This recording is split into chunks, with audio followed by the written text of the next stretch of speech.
Morning నుంచి స్కూల్లో work complete చేసి స్టడీ అవర్లో పిల్లలకి టార్గెట్ ఇచ్చా.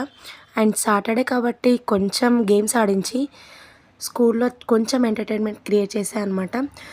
కాసేపు స్టూడెంట్స్ని క్లాస్ రూమ్లో యాక్టివిటీ చేయించా. అండ్ తర్వాత స్టూడెంట్స్ని గ్రౌండ్కి తీసుకెళ్ళి చిన్నప్పటి జ్ఞాపకాలన్నీ గుర్తు చేశా అనుకోండి.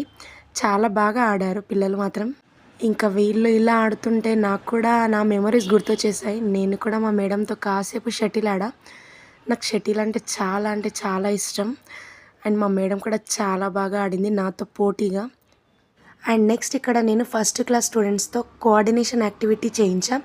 ఇక్కడ మాత్రం చాలా బాగా పర్ఫార్మెన్స్ చేశారు మా స్టూడెంట్స్. దీనివల్ల వీళ్ళ లోపల కోఆర్డినేషన్ అనేది చాలా బాగా ఉంటుంది. దానికోసం అని చెప్పేసి ఈ యాక్టివిటీస్ చేయిస్తూ ఉంటా.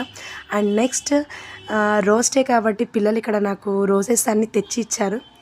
మన ప్రేమ అలాంటిది అనుకోండి. ఇంకా అన్నీ తీసేసుకున్నాను. ఇంకా స్కూల్ కూడా కంప్లీట్ అయిపోయింది. ఇంటికి వచ్చాక చూస్తే మున్సిపల్ ఎలక్షన్ టైం కాబట్టి రోజుకొకరు మా గల్లీకి వస్తున్నారు. ఈరోజైతే మా కాలనీకి మాజీ ఎమ్మెల్యే శ్రీనివాస్ గౌడ్ గారు అయితే వచ్చేసారు.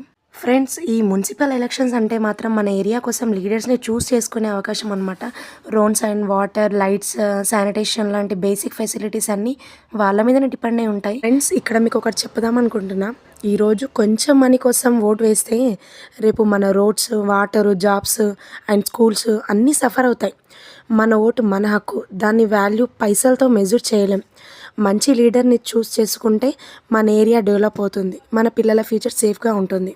సో ఫ్రెండ్స్, మనీకి కాదు డెవలప్మెంట్కి ఓటు వేయండి. పైసలు ఈరోజు ఉంటాయి పోతాయి, కానీ మంచి లీడర్ ఇచ్చిన డెవలప్మెంట్ మాత్రం లైఫ్ లాంగ్ ఉంటుంది.